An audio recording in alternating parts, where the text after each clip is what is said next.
Wow, how about those Beach Boys?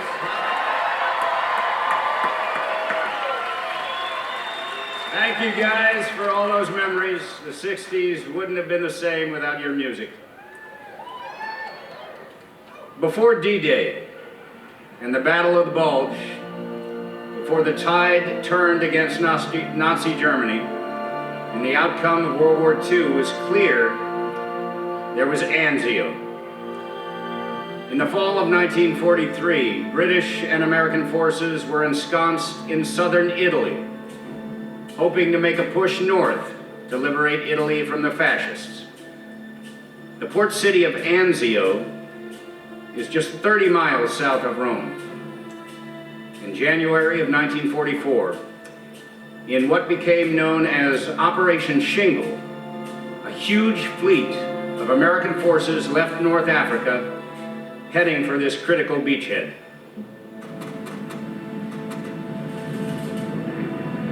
At first, the campaign appears to be a spectacular success. One of the largest amphibious landings in military history. 62,000 men and 4,800 vehicles claim a beachhead.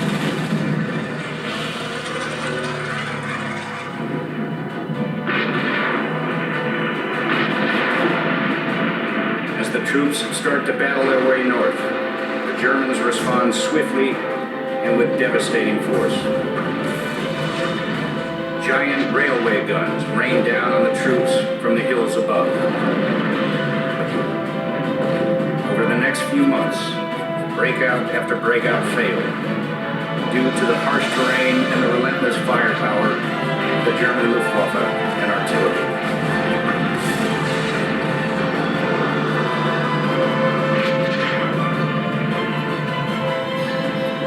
Casualties mounted.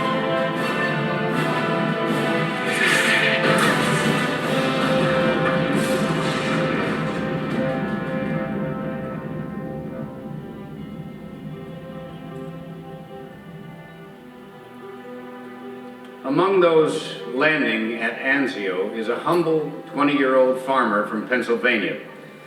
But on this day, he is a valiant soldier in the United States Army. Here to share the experiences of Alton W. Knappenberger is my friend and acclaimed actor, Joe Mantegna.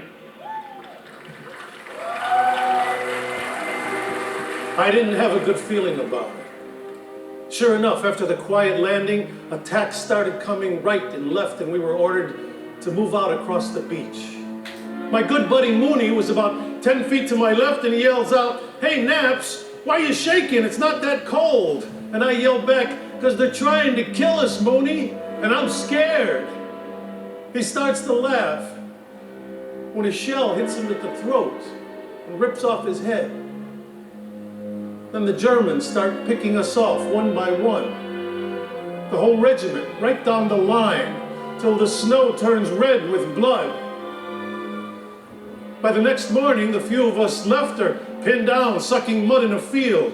We're just 30 miles south of Rome, but it might as well be 1,000. I claw my way over to the corpse of one of the men in my outfit, grab his Browning automatic rifle, and start shooting.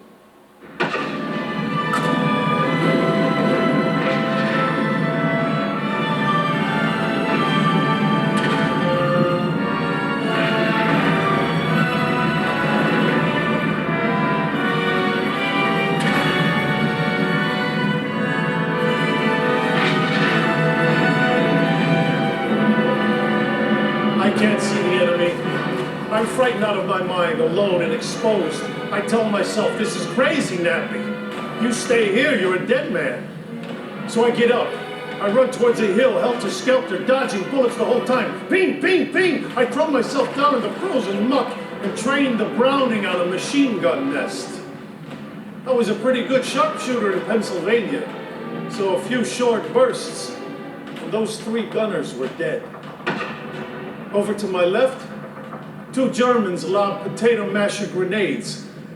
I thought I was a goner, but they fall short, and I take aim. Steady there, Nappy. 1 shot kills them both. like that for hours. The Germans are peppering the ground with bullets, and I can't reload fast enough. When I run out of ammunition, I pull more Browning magazines off a dead comrade in time to take out a second machine gun nest. I just keep shooting, on my stomach, on my knees, repelling their assault with every weapon I can get my hands on. Finally, 6 men from my unit creep up, firing their M1 rifles alongside me. We're exhausted and shivering with the cold, but at least I'm not alone anymore. Out of 200 men, we're the only ones left standing against who knows how many enemies. When we run out of ammunition, we slip out under the dark of night, unsure of where we are or what lies ahead. Later that day, we're joined up with another company. Go back and find your own regiment, the company commander says. There is no regiment, we tell him. We're all that's left. When it was all over, they told me I'd killed 60 Germans on that hill. I was numb. I was just trying to survive.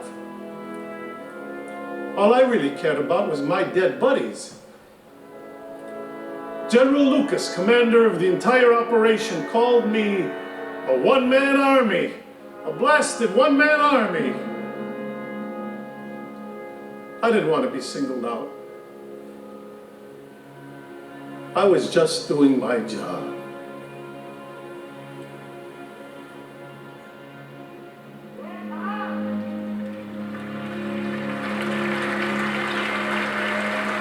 On June 8th, 1944, Alton Knappenberger received the Medal of Honor from General Mark Clark, commander of the Fifth Army, for conspicuous gallantry and intrepidity at the risk of his life above and beyond the call of duty in action.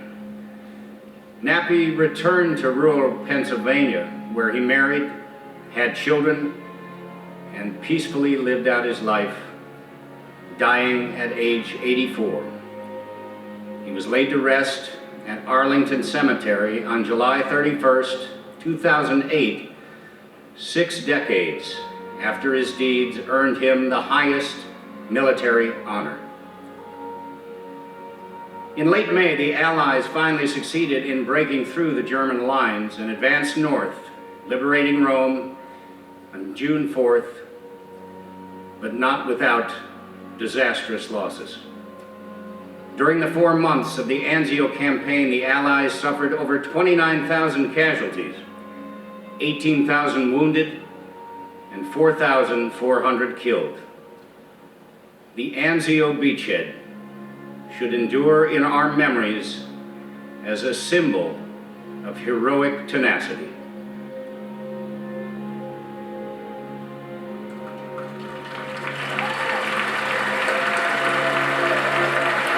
Tonight, we are honored to have with us some of the courageous men and women who fought at Anzio. Let us now thank them for their service.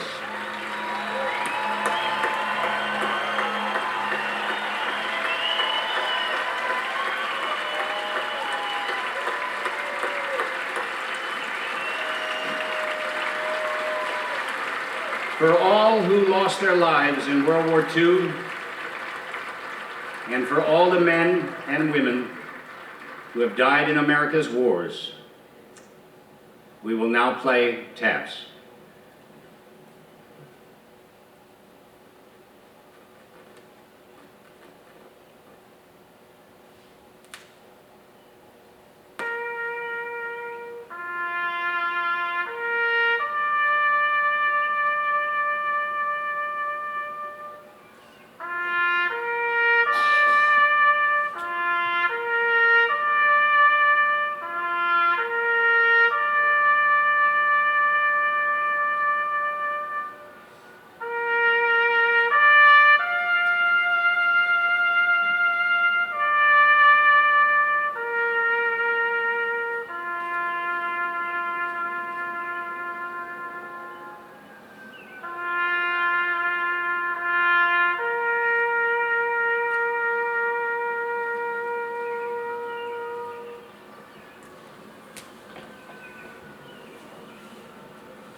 This next beautiful song testifies to a higher power, but does not ignore the fact that on earth we still lament, we face tumult,